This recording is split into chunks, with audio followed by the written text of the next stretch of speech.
I remember sitting at the Indianapolis Grand Prix many, many years ago in the days of Ferrari domination with Michael Schumacher, and pulling out my smartphone and getting email and being surrounded by people who'd never seen such a thing. And the only reason I was able to attend the Grand Prix was I was able to stay in touch with the business through that smartphone.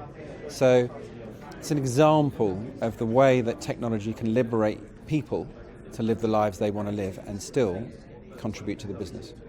The operational excellence that Cobweb has, the foundations, and the vision is extremely appealing and exciting. The key goal really is to allow technology to be embraced and improve businesses, customers, personal environments, lives, etc. And it's that liberation of the technology to be able to do what it is you're trying to achieve and achieve that with success and go on and beyond that to achieve more.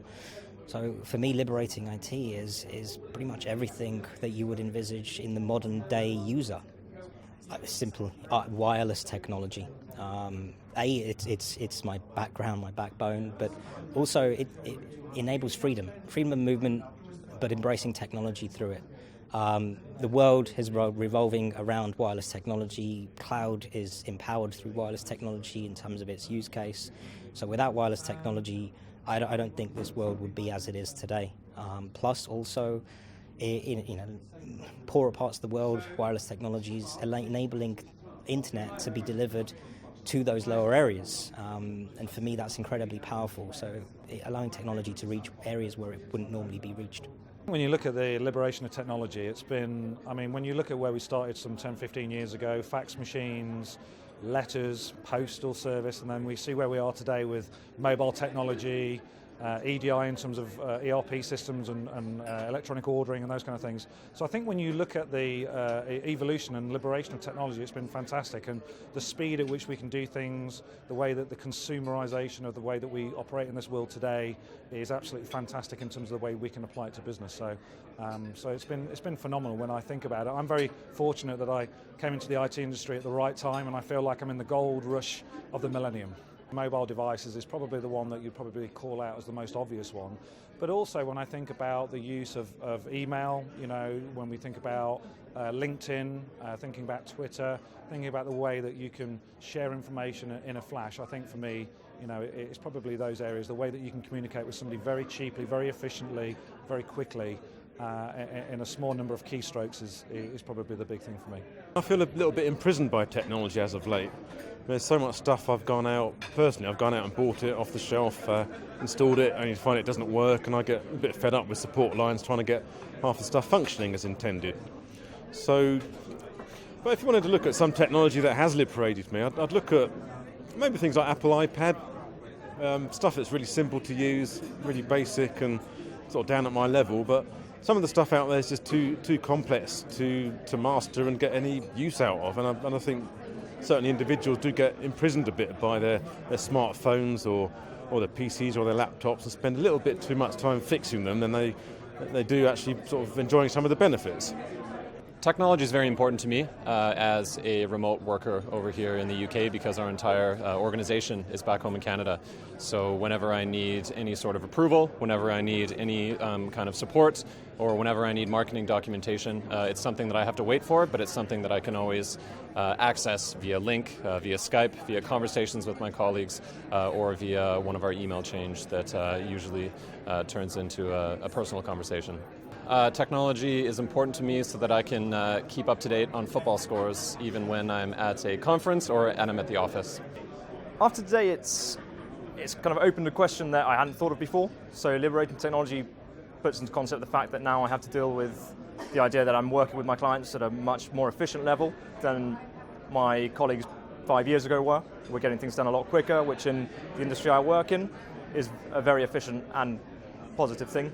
On a personal level, it's also great. I've been fortunate enough that I've grown up and lived across the world, and I have friends everywhere, and I can communicate them on a daily basis, share jokes about stuff that they're not even here about, and we still stay in touch on that very personal basis, yet they're on the other side of the world. So I think that's what it's liberated me to do, to travel with friends and work more efficiently at the same time. The bigger picture is what used to be the Cobweb wrap. The big picture means it's not only about products anymore. People choose Cobweb because they see the big picture. They understand that you really need to combine services and products in order to get a real solution. Meaning, okay, you can bundle hosts exchange with serious secure messaging and then have a secure messaging product, but then you need the billing and all the support and the maintenance, and combining that all together needs a party who really sees the bigger picture, and that's the whole big picture philosophy. The new Cobweb messaging is all about liberating technology, and liberating technology means you are really helping businesses to be liberated from all the IT hassles they usually experience. Liberating technology means not selling them just one product, but selling them a whole suite of products which form eventually a solution to a real problem they have. And that's why I think the new Liberating Technology theme and the whole messaging is a really strong messaging for Cobweb. To me, liberating technology is technology that enables people to do more. People are creative, people have these active, intelligent brains that they can do incredible things with, and any technology that augments their intelligence or supports their creative potential, that's the liberation of technology, whether it's in data or in other technologies. I remember getting a rally winner bicycle when I was 11 or 12, seeing that on Christmas Day, and having a bike enabled me, just gave me independence that I've had throughout the years. Best invention ever is the bike. And then from a technology point of view, 1993, 94, seeing Mosaic and watching maps download on this thing called the web for the first time is just incredible, this information traveling across the world, and that changed my future career. So liberating technology, as far as I'm concerned, as an organisation and as an individual, for me is very much about the cloud. So I work for the Cloud Industry Forum, and we are all about talking about the positive benefits and espousing the virtues and good things about cloud, but more specifically making that real as far as users are concerned. So liberating technology, in today's language, is very much about cloud-based technology and delivering IT services. Difficult question to answer exactly what technology I would find has been the most liberating from my perspective. I guess I'm old enough to say I can go back many years and think, oh well, it was my Spectrum ZX whatever. But actually, I think would be an untruthful answer. The big thing that has really, I think, changed my life more recently has been social media, and what's happening there clearly is a much more modern transition as we move into the cloud-based or technology-based world, and particularly Twitter. So as a bit of a Philistine in this space, I'm starting to get much more engaged and more involved with this, and actually now seeing the value above and beyond it just being what everybody's had for tea. Liberating technology for me means technology that raises productivity, that takes the hard labor out of labor, that makes it less labor intensive so that we can do things like forget about electricity. People don't think about electricity anymore.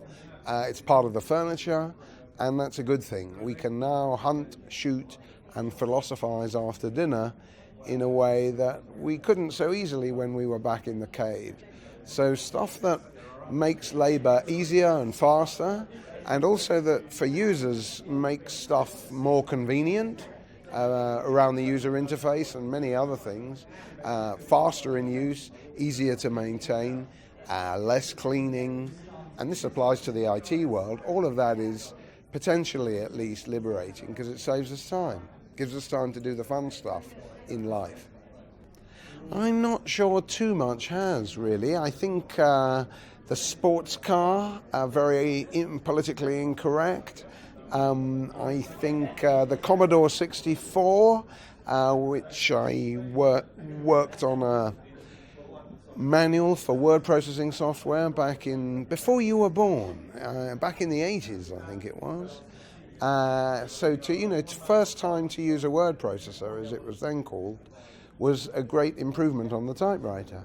And in fact, one wrote differently because it was, not a Tipex matter anymore. Tipex. Some people will remember that. So I think those two examples are, good labor-saving and fun technologies. You know, whether the sports car really saved labour, saved me walking around London with 5 carrier bags of supermarket produce. So I guess it did that. In most events, you're lucky if 2 out of 8 speakers are any good. And with the exception of myself, all of the speakers were very good today, and that's very special for an IT event and for an event called by a small and medium enterprise. So it was extremely professional, and critical voices were heard. Disagreements were not thrashed out, but they did surface, and that's all to the good, you know, out of heat, light. I think it's been fantastic for us. I think the internal side of the event, which was aimed at repositioning Cobweb, I think, to people within the business, I think went very well. I think people grasp the changes that we're going through now and how exciting this is for us in this next stage. And I think the external event, which was of a higher level in terms of its vision, was very well received. I was very pleased with all the speakers, and I'd like to thank them for their contributions. And I think overall it was a very enriching event for everyone who attended.